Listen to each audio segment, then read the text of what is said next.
여러분, 사람이 살면서 가장 힘든 경우가 뭐라고 생각하십니까? 여러 가지가 있겠죠. 그러나 원초적으로 이 배고픔이 굉장히 정말 힘들다는 거죠. 사흘을 굶고 남의 집 담을 넘지 않는 자가 없다, 이런 말이 있지 않습니까? 그러니까 사람이 배가 고프면 체면이고 뭐가 없어진다는 거죠. 사실 이 배고픔의 고통이 얼마나 큰지에 대해서 아마 이 시대를 살아가는 사람들은 그렇게 절실하게 느끼지 못할 거라고 생각이 됩니다. 그런데 이 배고픔의 고통이라는 것이 원초적이긴 하지만 배고픈 사람이 굶어서는 죽을지언정 그 배고픔의 고통 참기 어렵다고 스스로 목숨을 끊었다라는 사람은 별로 없습니다. 오히려 먹고 살기 위해서 아주 더 악착같이 일합니다. 반면에 먹을 것도 있고 경제적으로 넉넉하게 사는 사람이지만 도무지 더 살 수가 없어서 너무너무 고통스러워서 스스로 목숨을 끊는 사람들은 너무나 많은 거예요. 그러면 그 이유가 뭐냐? 여러 가지 삶의 고통을 주는 이유가 많이 있겠지만요. 그러나 한마디로 요약하자면 그 어떤 경우이든지 간에 갈등 때문이라는 거예요. 갈등. 이 갈등이 스스로 자신의 내부에서 일어나는 갈등이든지 아니면 외부로부터 오는 갈등이든지 인간관계에 있어서 오는 갈등이든지 간에 이 갈등이 자기 속에서 심화되게 되면 아주 자기 생명을 끊을 정도의 아주 참을 수 없는 그런 고통의 그런 원인이 된다는 것이죠. 그러면 갈등이 언제 생기는 겁니까? 사람이 살면서 아주 보편적으로 나타나는 현상이 뭔가 하면요. 가난할 때는 서로 의지하고 돕고 사랑하며 화목하게 살다가 좀 살만하게 되면 그때부터 갈등이 일어나기 시작합니다.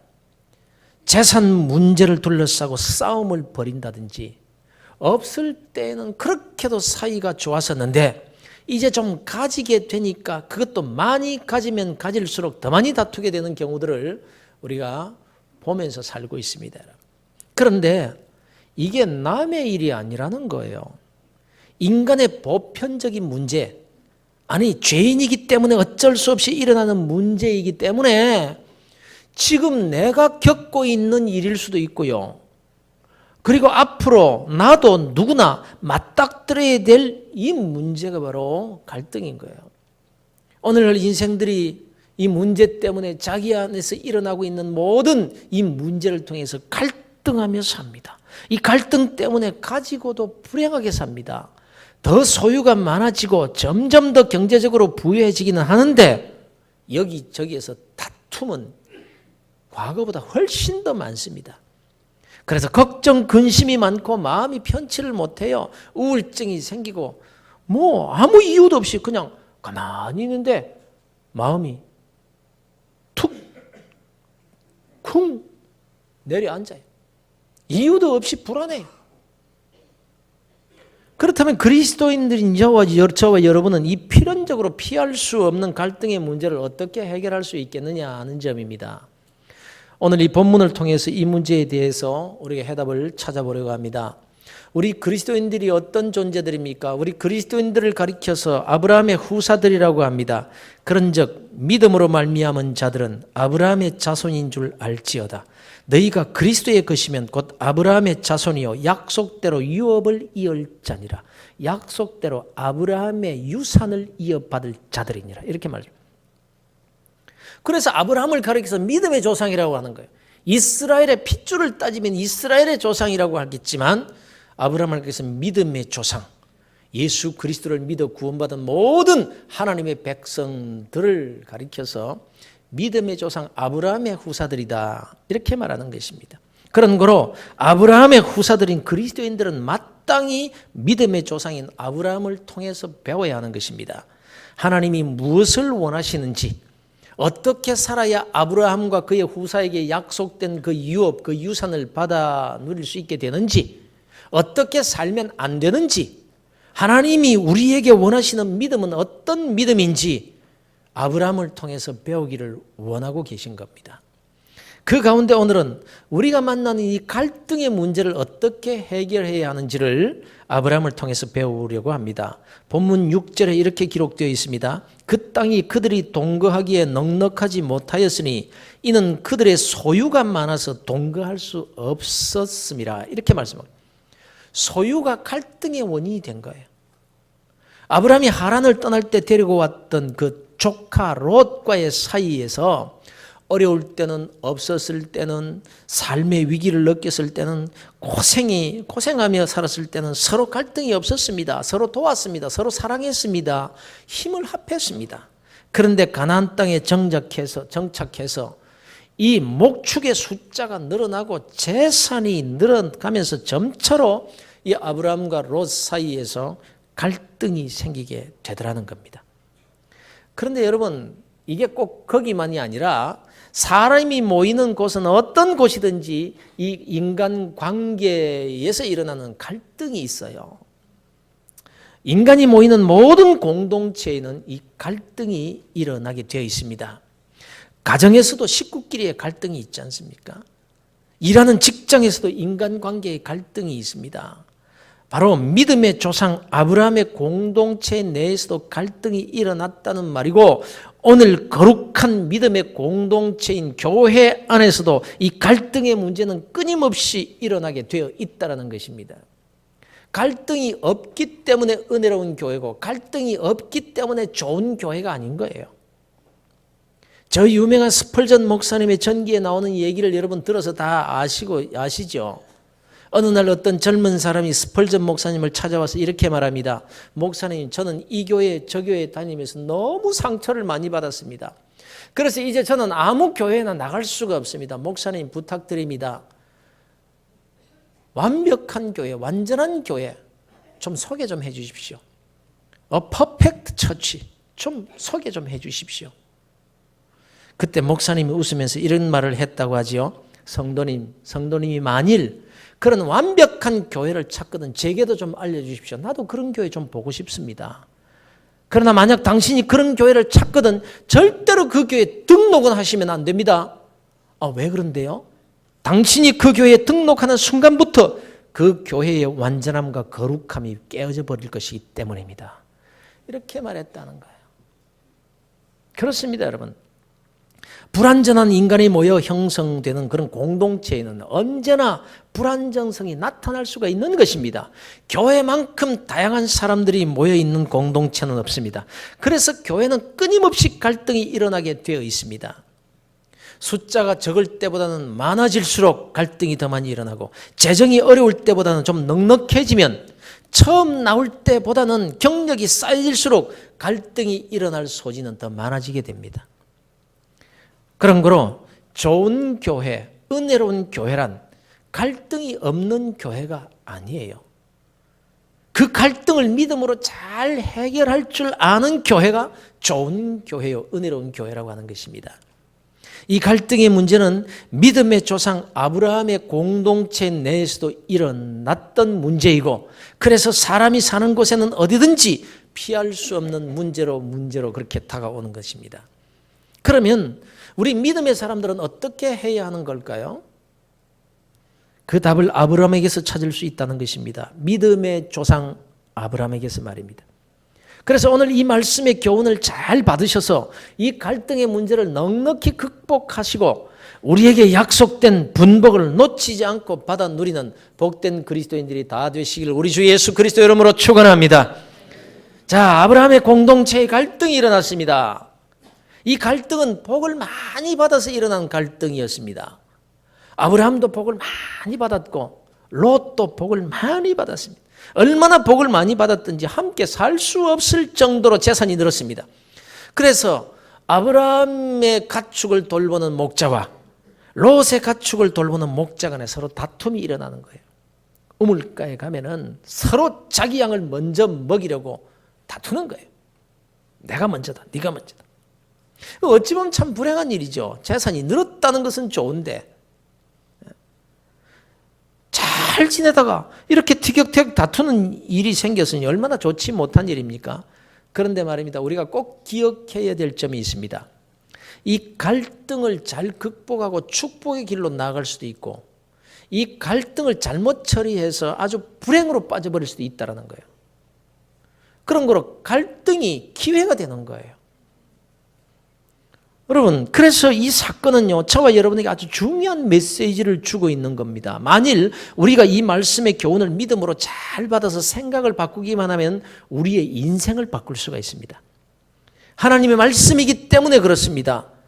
이미 우리가 아브라함의 약속을 유업으로 받은 자들이기 때문이고 아브라함의 생각을 따라서 우리가 생각하고 아브라함의 순종을 따라서 순종하기만 하면 하나님이 아브라함에게 약속하신 그대로 우리를 축복하시겠다라는 약속이기 때문에 그렇게 되는 거예요.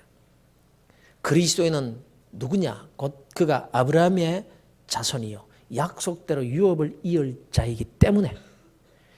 사랑하는 성도들은 이 말씀을 있는 그대로 믿으시기를 주의 이름으로 축원합니다. 자, 아브라함에게 시험거리가 생긴 거죠. 그것도 갈등이 일어난 거예요. 사실 공동체라면 어디에서나 일어날 문제가 일어난 겁니다. 다툼이 일어난 거예요.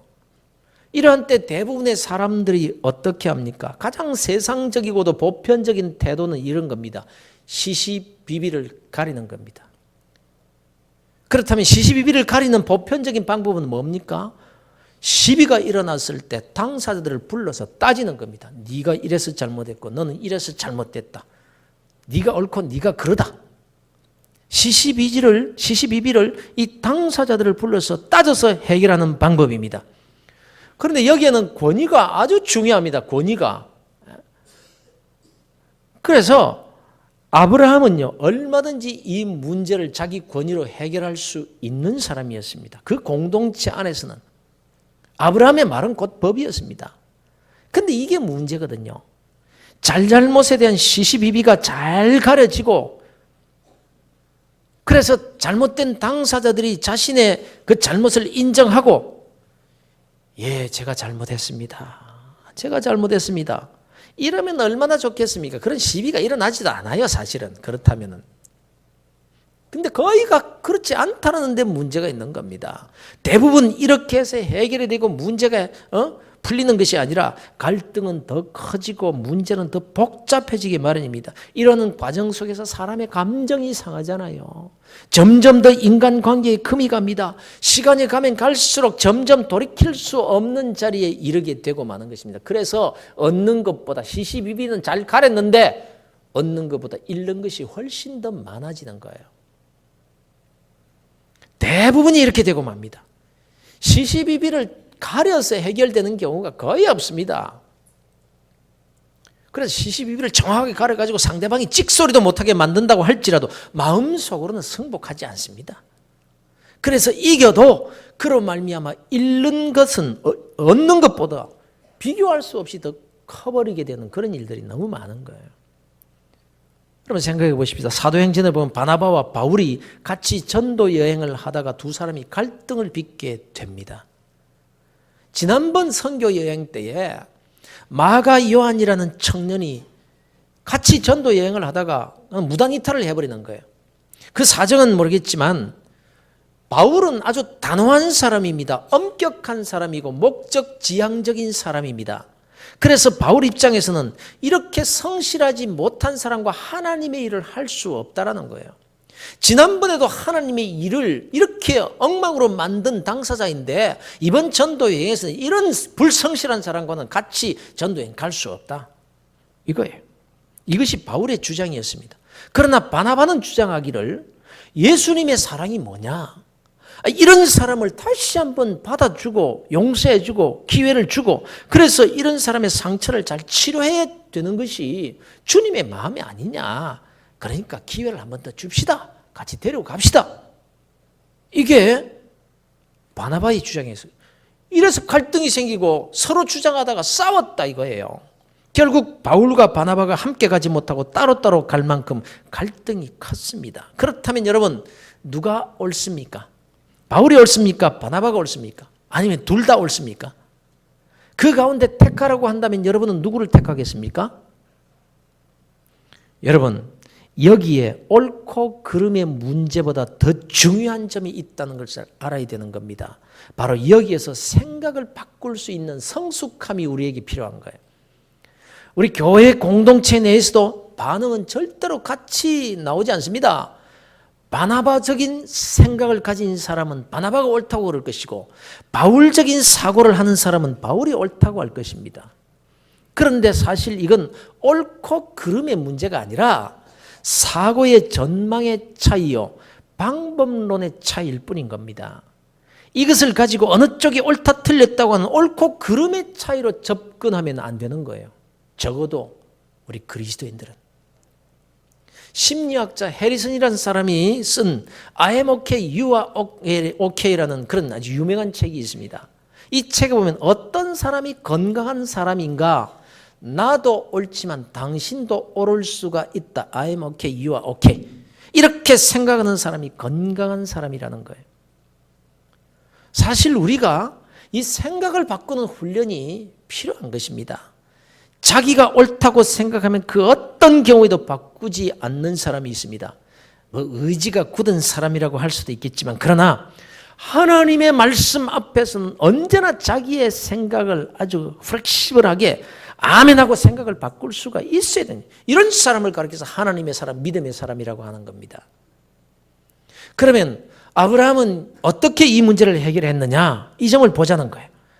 아브라함은 시시비비를 가리려고 하지 않았습니다. 그건 들어봐야 뻔한 거예요.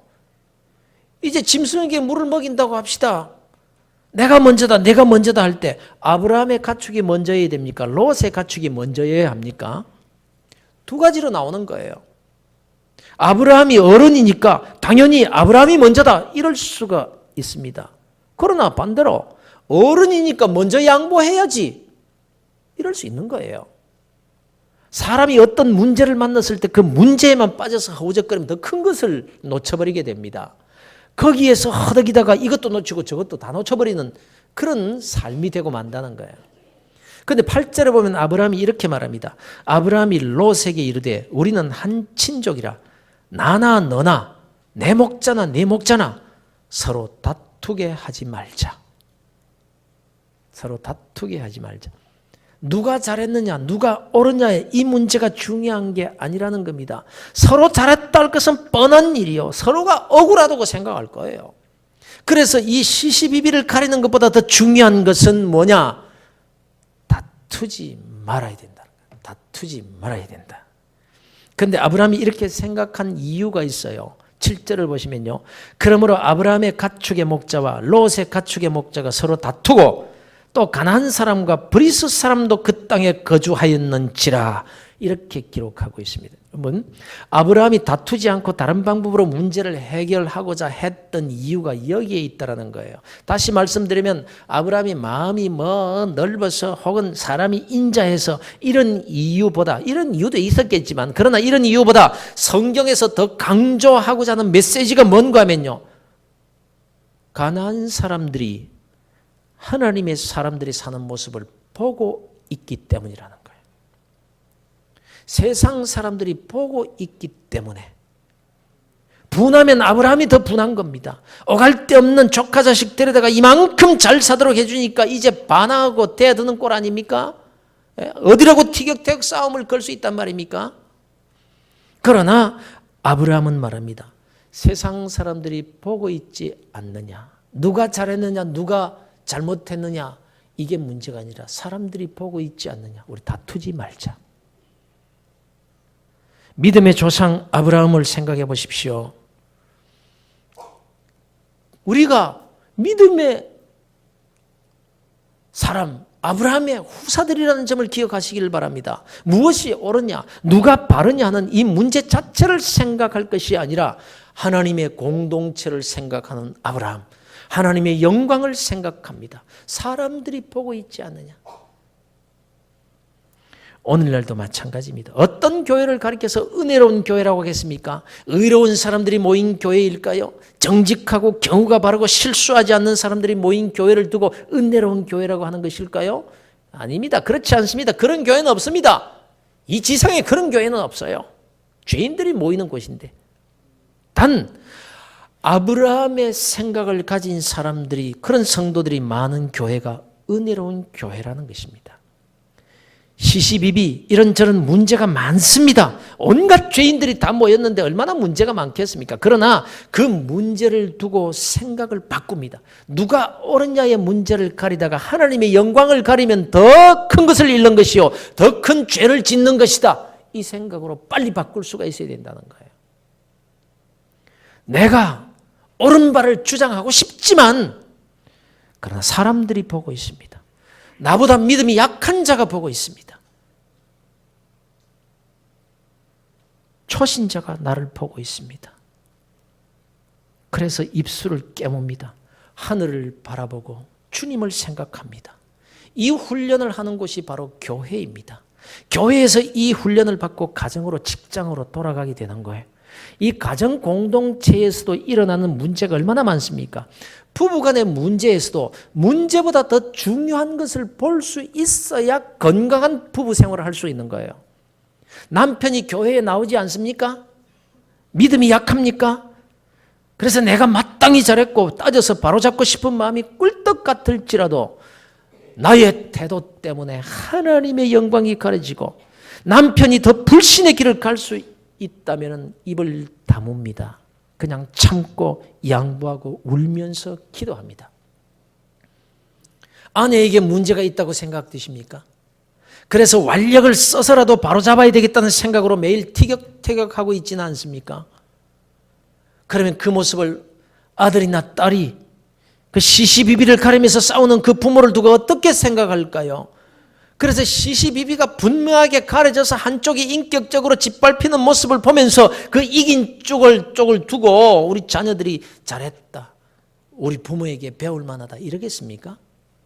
나도 엄마 아빠처럼 예수 잘 믿어서 의롭게 살아야지 이러겠습니까 여러분? 이 세상에 완벽한 남편이나 완벽한 아내는 없습니다. 갈등의 소지가 없기 때문에 천생연분이 되는 건 아니에요. 뭐 요즘 젊은이들 가운데 성격이 맞지 않아서 우리 헤어진다 뭐 이따위 소리를 하는데, 오히려 성격이 꼭 같으면 안 됩니다. 한쪽이 급하면 한쪽은 느긋해야 그 천생연분이라고 하는 거예요. 그런데 말입니다. 우리가 여기에서 놓치지 말아야 될 중요한 교훈이 있는 겁니다. 바로 아브라함의 후사에게 약속된 유업의 축복을 내 것으로 만드는 비결 말입니다. 똑같이 예수를 믿지만 하나님께서 그 약속의 복을 오냐 하고 주실 만한 사람이 누구냐 하는 거예요. 이게 바로 하나님의 테스트라는 것입니다. 우리에게 일어난 수많은 갈등을 통해서 하나님께서 바라보고 계신 것입니다. 그리스도인으로서 아브라함의 후사라서 너는 갈등을 어떻게 해결하는지 보자. 하나님께서 보고 계시다는 거예요. 이 갈등을 어떻게 생각하고 어떻게 극복하느냐에 따라서 아브라함의 공동체에 약속된 축복을 받아 누리게 되느냐 아니냐 이 결정된다는 겁니다. 교회나 가정이나 직장에서나 마찬가지인 거예요. 여기에서 아브라함은요 이렇게 결단을 합니다. 사람들이 보고 있다. 다투지 말자. 다투지 말자. 그런데 다투지 않을 현실적인 방법이 뭐였느냐? 따로 사는 겁니다. 따로 사는. 뭐 같이 살 수가 없으니까. 워낙 이 재산이 많아졌으니까. 근데 사실 이 문제는 더 큰 다툼을 일으킬 수 있는 거예요. 만일 아브라함이 여기저기 좋은 땅 다 말뚝 다 박아놓고는 여기는 내 땅이니까 너는 저쪽으로 가라. 이랬다면 더 큰 다툼이 일어났을 겁니다. 그런데 아브라함이 롯에게 말합니다. 내가 먼저 택해라. 내가 먼저 택하라. 내가 왼쪽을 택하면 내가 오른쪽을 택할 것이고 내가 오른쪽을 택하면 나는 왼쪽으로 가마. 아브라함이 이랬다는 거예요. 그때 롯이 어떡합니까? 눈을 척 들어 저 요단들을 바라봅니다. 소알까지 물이 넉넉한 그 땅, 젖과 꿀이 흐르는 땅으로 보입니다. 그 땅이 눈에 들어옵니다.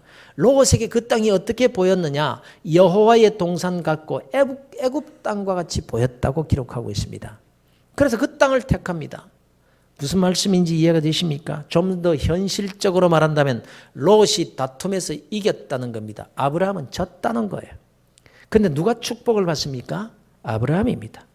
롯은 현실 감각이 뛰어난 자입니다. 똑똑한 사람이었습니다. 야망이 있는 사람이었습니다. 반면에 아브라함은 어리석은 사람이에요. 바보 같아. 경쟁에서 밀려난 사람이었습니다. 그러나 롯은 그 좋은 땅에서 그 영리한 머리 가지고 성공하지 못합니다. 행복하지 못했습니다. 결국 그 많은 재산 다 잃어버리고 겨우 목숨만 살아서 나오게 됩니다. 그것도 아브라함 때문에. 여러분, 지금 당장 눈에 보이는 것만 보아서는 안 됩니다. 믿음으로 생각하고 믿음으로 더 멀리 볼 수 있어야 되는 거예요. 더 나아가서 나의 당대만 생각할 것이 아니라 후대까지 생각하는 믿음의 눈이 있어야 되는 것입니다. 하나님은 보편적인 가치관으로 볼 때 빼앗기고 손해본 아브라함에게 나타나서 더 큰 축복을 해주십니다. 롯이 볼 때는 쓸모없게 보였던 그 땅을 하나님께서 축복해 주십니다. 더 나아가 아브라함의 자손들에게, 자식들에게 축복을 약속하십니다. 그래서 그 자식 이삭이 바로 그 땅, 하나님께서 축복하신 그 땅, 롯이 쓸모없다고 버리고 간 그 땅 어디에 가서든지 땅을 파면 물이 솟았습니다. 그 땅 사람들이 그 우물을 빼앗으면 또 다른 데 가서 파면 또 물이 솟았습니다. 또 빼앗으면 또 다른 데 가서 파고, 그럼 물이 또 솟습니다. 하나님이 그 땅을 축복하시니까 사람이 보기에는 어떤 땅이냐, 이건 전혀 문제가 되지 않더라는 겁니다. 여러분의 자녀들이 다 이런 복을 받게 되시기를 주 예수 그리스도 이름으로 축원합니다. 여러분, 교회마다 이런 축복을 받는 교인들이 꼭 있습니다.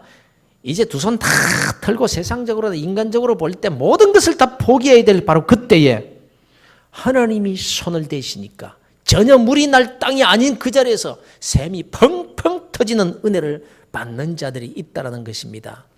불경기에 일이 더 많아서 고민하고 말입니다. 사랑하는 성도 여러분, 우리가 누굽니까? 우리가 아브라함의 후사들입니다. 믿음의 조상 아브라함에게 약속하신 그 유업, 그 유산을 물려받을 자들입니다. 그래서 세상을 믿음의 눈으로 보아야 될 자들인 거예요.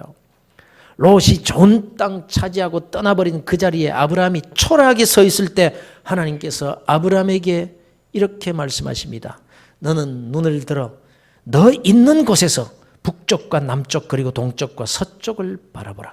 너 있는 곳에서 초라하게 보이는 내 형편의 자리에서, 실패하고 경쟁에서 밀려난 바로 그 자리에서, 속고 당하고 억울하게 다 빼앗기고 아무것도 없는 그 자리에 서서 너는 사방을 바라보아라. 보이는 땅을 내가 너와 네 자손에게 주리니 영원히 이르리라. 믿음으로 보이는 땅을 말하는 것입니다. 여러분 지금 어디에 서 계십니까? 여러분의 형편은 어떻습니까? 너는 지금 무엇을 보느냐? 내가 만난 그 딱한 현실만 보느냐? 빼앗긴 것이 너무 억울해서 욕을 하며 사느냐? 악착같이 내가 다시 빼앗으리라 그러면 다투면서 사느냐? 네가 누구냐? 너는 아브라함의 후손이라. 너는 믿음의 자손인지라. 그런 내가 세상 사람들과 똑같이 내 주장하면서 다투며 악이 다툼하면서 그렇게 사느냐? 너는 그리스도인이야. 사랑하는 성도 여러분, 우리는 아브라함의 후사들임을 잊지 마시길 바랍니다. 믿음의 눈으로 세상을 보고 그렇게 살아야 될 믿음의 후사들인 것을 믿으시기를 바랍니다. 지금도 하나님은 믿음의 후사들이 살아가는 갈등의 삶의 현장인 교회와 가정과 직장에서 다투지 않고 하나님의 영광을 위해서 아브라함과 같이 있는 그 자리에서 문제 너머에 있는 하나님의 약속의 땅을 바라보는 그런 믿음의 후사들을 찾고 계십니다.